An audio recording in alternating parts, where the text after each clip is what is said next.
감사합니다. 오늘 칼럼은 실족이라고 하는 그 단어에 대해서 우리가 또 이렇게 말씀 연애를 나눠보겠습니다.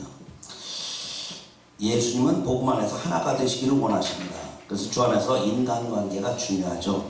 요한복음 17장 20절에 내게 주신 영광을 내가 저희에게 주었사오니 이는 우리가 하나가 된 것 같이 저희도 하나가 되게 하려 하심이다 라고 했습니다. 그런데 각자 살아온 것이 다르고 환경도 다르다 보니까 내 주장, 내 권리를 지키기 위해서 믿는 사람들끼리 알력 싸움을 하는 것을 종종 보게 되죠. 따라서 예수님 오늘 제자들이 이기주의적인 말에 강하게 제자들에게 경고하시는 것을 보면서 그 말씀을 같이 은혜를 나누고자 합니다. 마가복음 9장 42절을 보니까 또 누구든지 나를 믿는 이 소자 중 하나를 실족해 하면 차라리 연자맷돌을 그 목에 달리고 바다에 던줌이 나으리라. 실족이란 말은 스칸달리조라고 하는 헬라어 뜻인데 이건 더슬로타 이겁니다. 고의적으로 사람을 웅덩이에 빠지게 하기 위해서 하는 못된 만보가 바로 이 스칸달리조라고 하죠. 그리고 자기가 악한 행동을 통해서 예수님을 믿는 방향을 삐뚤어지게 해가지고 믿음과 구원을 오해하게 만드는 것을 스칸달리조라고 합니다. 그래서 이 실족이라는 말은 내가 실족하는 것이 아니라 나의 고의적이고 잘못된 지식으로 남을 쓰러뜨리려고 웅덩이를 파거나 덫을 놓는 걸 말씀하고 있죠. 그리고 여기 소자라고 하는 말이 나오는데 미크로스 합니다. 마이크로스 포르투갈어잖아요. 미크로스라는 말은 이거 스몰, 리틀, 작은 자로서 사회에서 영향력 없고 교회에서도 영향력 없고 의모나 외모나 학식이나 체력이나 건강이나 자신이 누리거나 가지고 있는 평균을 보면서 그 이하 중에서도 정말 무시해버릴 만큼 자기에게 조금 더 영향력이 없는 사람, 별 볼 일 없는 사람이 미크로스다. 그래서 상대적으로 얕보면서 무시하고 지나쳐버리는 별 볼 일 없는 성도들을 소자라고 얘기하는 겁니다. 성경에서 보면요, 작은 어린 자가 아니고, 그래서 그럼 어떻게 상대를 실족시키느냐 하면 하나님께서 우리에게 선물로 주신 몸으로, 마음으로 상대를 실족시킨다 합니다. 따라서 오늘 본문을 보면서 본문 마가복음 제9장 38절 50절을 보니까 우리가 그 육체를 통하여 깨달아야 할 것이 뭐냐. 첫 번째로 따라서 손이 문제다. 손이 문제. 마가복음 9장 43절에 만일 네 손이 너를 범죄케 하거든 찍어버리라. 불구자로 영생에 들어가는 것이 두 손을 가지고 지옥에 꺼지지 않는 불에 들어가는 것보다 나으니라. 사실 우리의 손은 복된 손이 돼야 돼요. 우리가 예수님을 닮으면 마가복음 6장 41절에 예수께서 떡 5개와 물고기 2마리를 가지사 하루를 우러러 축사하시고 떡을 떼어 제자들에게 주시어 사람들 앞에 놓게 하시니 또 물고기 2마리도 모든 사람에게 나누어 주시네. 나누어 주는 손이 예수님의 손이요 제자들의 손입니다. 그래서 누가복음 12장 42절에 주께서 가라사대 때 지혜 있고 진실한 청지기가 되어 주인에게 그 집 종들을 맡아 때를 따라 양식을 나누어 줄 자가 누구냐라고 말씀하고 있는 것을 볼 수 있습니다. 그래서 이 손으로 남을 살리고 남을 도와주는 일도 하지만 남을 죽이는 일을 도모한다면 찍어버려라 하는 것이죠. 여기 찍어버린다는 말은 아포코포토라고 합니다. 아포코포토라는 뜻은 뭐냐? 베어버린다는 거예요. 베어버리는데 베어버리는 건 뭐냐? 살점을 베는 겁니다. 우리가 축구를 보면은 잘못하면 노란 거 나오죠. 그쵸? 요게 베어버리는 거예요. 제거를 시키고, 두 번째 그것도 말 안 들으면 퇴장을 시키죠. 그래서 끊어버리다가 나와요. 아포코포토란 말은 이제 베어버리다, 그리고 한 단계 나가서는 끊어버리는 거예요. 잘라버리는 겁니다. 첫 번째는 살을 잘랐어. 아픔을 알고 다시는 남에게 못된 짓을 하지 못하겠는데 그 못된 버릇을 버리지 않으면 팔을 끊어버린다라고 하는 것입니다. 그래서 그 손은 무슨 손이냐? 바로 탐욕의 손이요. 특별히 물질을 가지고 남을 갖다가 이렇게 구렁텅이로 집어넣고 노예 생활시키고 사람을 억울하게 하는 그런 손이 될 수도 있고요. 그 손으로 믿는 성도들을 괴롭혀서는 안 되고 우리가 주의 손이 되어야 될 줄 믿습니다. 손은 많은 사람들을 죽이기도 합니다. 그리고 살리기도 합니다. 예수님의 손으로 우리를 살리시기 위해서 못 박히신 예수님의 손이신 줄 믿습니다. 그래서 예수님 우리가 살면서 짓는 죄에 대해서 지금도 우리를 위해서 간구하고 계신 줄 믿습니다. 두 번째로 따라할까? 발이 문제다. 예수님을 믿는 사람은 발이 바뀌어야 됩니다.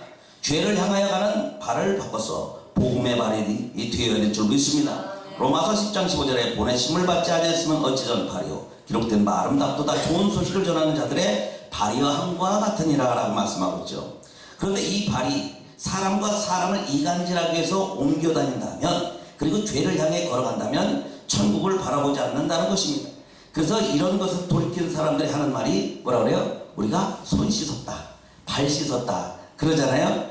그래서 우리는 이렇게 해야 됩니다. 히브리서 10장 22절에 우리가 마음의 뿌림을 받아 양심의 악을 깨닫고 몸을 맑은 물로 씻으니 참 마음과 온전한 믿음으로 하나님께 나아가자. 할렐루야. 그래서 마음보를 바꾸고 행동을 바꾸고 움직이기가 쉽지 않기 때문에 찍어버려라, 또 베어버려라, 이렇게 아픈 일생의 할례를, 상대를 향한 심보를 할례라고 하는 고통을 통해서 우리의 삶이 행위가 바뀌고, 그런데 왜 이렇게 찍어버리고 베어버리라 그러냐? 사람이 말을 안 들어요.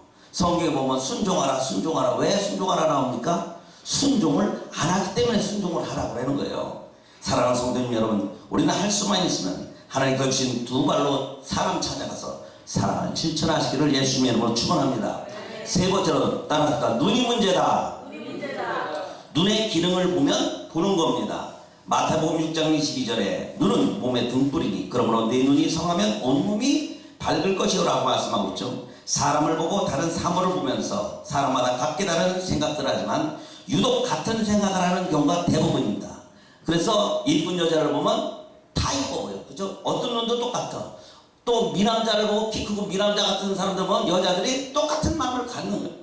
그 각자 다른 눈도 볼 수 있지만 동일하게 보는 눈도 있다는 얘기입니다. 그 중에 가장 큰 죄악의 눈이 두 가지죠. 음란의 눈과 그 다음에 물질을 보는 눈이 틀리다라고 있습니다.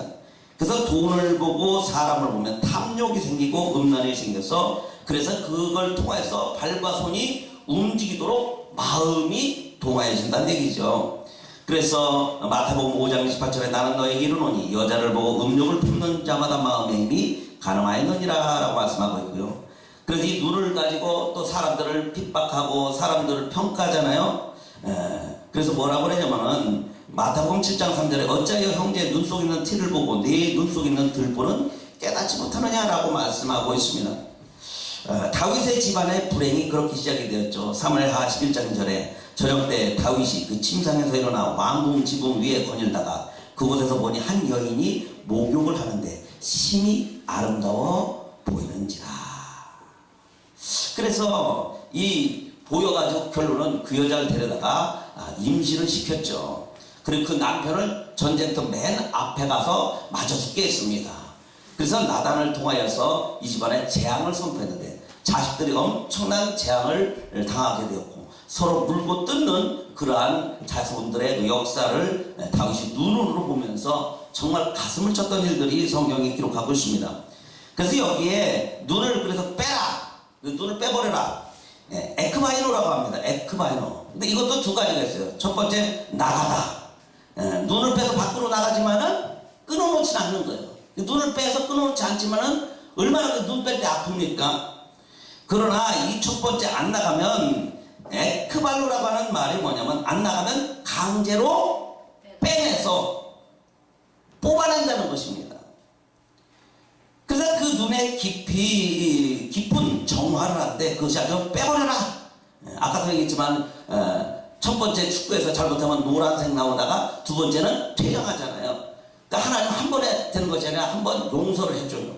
용서해주면서도 거기에 따른 형벌이 따릅니다. 그러면서도 돌이키지 않으면요 큰 일을 겪는 거예요. 그래서 그런데 문제는 뭐냐? 만약에 한 눈을 빼면 한 눈은 어떻게 되는 거예요? 한 눈 보고 똑같은 마음을 갖는다는 얘기입니다. 한 눈 빼졌다고 해서 한 눈이 그러면 이 눈은 거룩한 눈으로 바뀝니까? 이게 뭐예요? 눈은 곧 뭐예요? 마음의 등불이. 다시 말하면 만보를 바꾸려는 겁니다. 만보를 바꾸면 눈이 바뀌고 눈이 바뀌면 발이 바뀌고 발이 바뀌면 손이 바뀌게 되는 줄로 믿습니다. 또 하나는 뭐냐? 자, 눈을 하나 뺐어요. 팔 하나 잘랐어요. 다리 하나 잘랐어요. 상대방이 나를 볼 때 어떻게 봐요? 저런 그러잖아요. 거꾸로 내가 그걸 잘랐을 때에 상대방이 나를 어떻게 인식할까? 이걸 깨달은 거야. 내가 소자를, 야, 저는 아주 별 볼 일 없는, 이렇게 평가를 했는데, 내 눈이 한쪽 빠지고, 팔이 한쪽 잘라지고, 다리가 잘랐는데, 상대방이 나를 뭐라고 평가할까? 그 사람 가까이 하고 싶습니까? 아니죠? 그걸 알아야 돼요.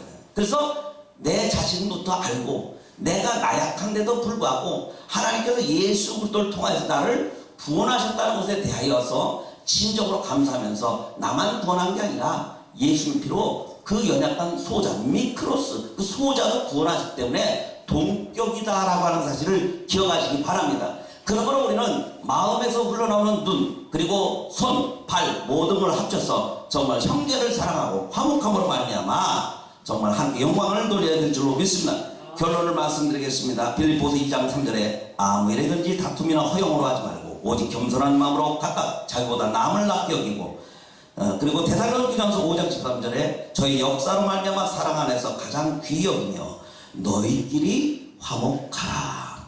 아멘. 기도하겠습니다. 하나님 아버지 은혜와 사랑 감사합니다.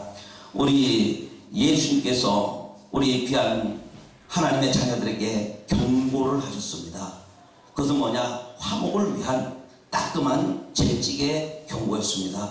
우리가 살아가면서 마음에서 하나님의 그 놀라우신 사랑을 깨닫고 그리스도 피로써 값주고 산 모든 사람들이 위가 없고 아래가 없고 정말 낮은 자랄지라도 예수님처럼 생각하고 서로 섬기며 서로 화목하는 삶을 살아서 화목하는 자들, 화평하는 자들 곧 천국에서 우리가 살 것이니 우리는 화평의 삶을 살아갈 수 있도록 하나님 우리에게 성령 충만하게 하여 주옵소서. 걸어가신 예수님 이름으로 기도드립니다. 아멘. 아멘.